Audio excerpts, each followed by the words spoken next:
আসসালামু আলাইকুম সবাইকে, আশা করছি সবাই ভালো আছেন। সব সময়ের মতো আজকেও চলে এলাম একটি ডেজার্ট আইটেম নিয়ে। আপনার ডাইনিং টেবিলের সৌন্দর্য বাড়ানোর জন্য খুব অল্প উপকরণ দিয়ে চাইলেই বাসায় বানিয়ে নিতে পারেন এই জর্দার রেসিপিটি।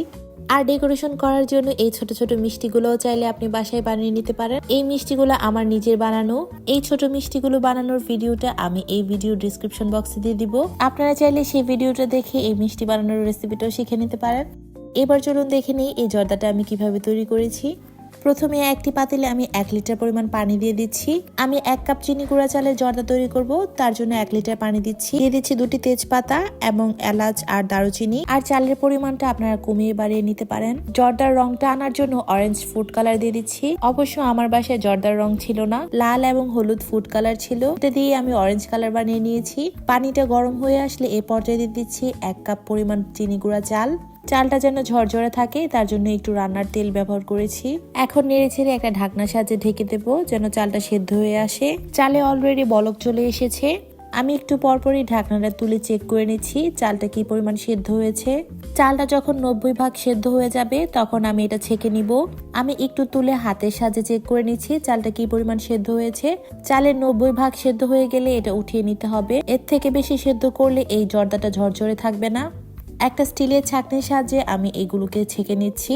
আর ছেঁকে কিন্তু একটু পরপর নেড়ে দিতে হবে, তা না হলে দেখা গেছে যে চালগুলো নিচে থাকবে ওগুলো বেশি সেদ্ধ হয়ে যাবে। চালটা ঝরঝরে রাখার জন্য একটু পরপর উল্টে পাল্টে দিতে হবে। চালটা ছাঁকা হতে হতে এদিকে আমি কড়াইতে দিয়ে দিচ্ছি 1 টেবিল চামচ পরিমাণ ঘি। ঘিটা মেল্ট হয়ে আসলে আমি এতে দিয়ে দিচ্ছি 1/2 কাপ পরিমাণ চিনি, 1/4 কাপ পরিমাণ কমলার রস এবং 1 চিমটি লবণ। আর দিয়েছি 1/4 কাপ পরিমাণ পানি। যখন এই উপকরণগুলো ব্যবহার করছিলাম আমি খেয়াল করিনি ক্যামেরাটা অফ হয়ে গেছে, তার জন্য এগুলো রেকর্ড হয়নি। চিনিটা যখন বলক চলে এসেছে তখন আমি আগে থেকে ছেঁকে রাখা এই চালগুলো দিয়ে দিচ্ছি।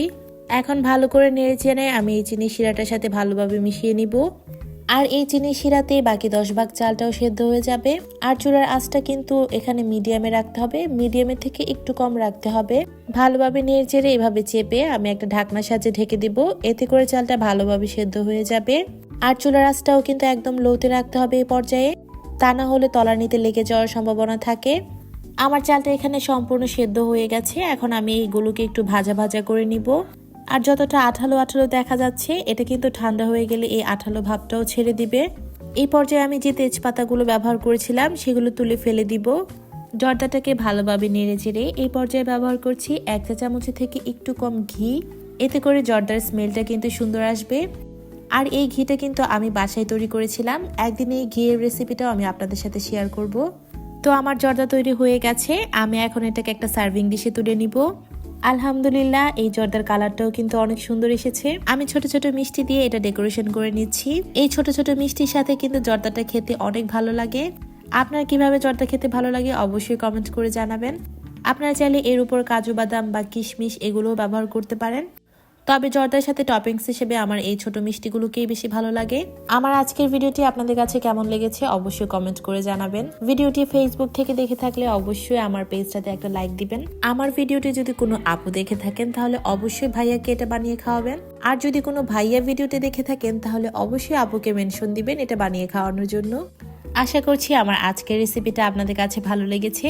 যদি ভালো লেগে থাকে তাহলে প্লিজ আমার চ্যানেলটা সাবস্ক্রাইব করবেন। আর যারা সাবস্ক্রাইব করেছেন তাদেরকে অসংখ্য ধন্যবাদ। দেখা হবে নেক্সট কোনো ভিডিওতে। সে পর্যন্ত সবাই ভালো থাকবেন, সুস্থ থাকবেন। আল্লাহ হাফেজ।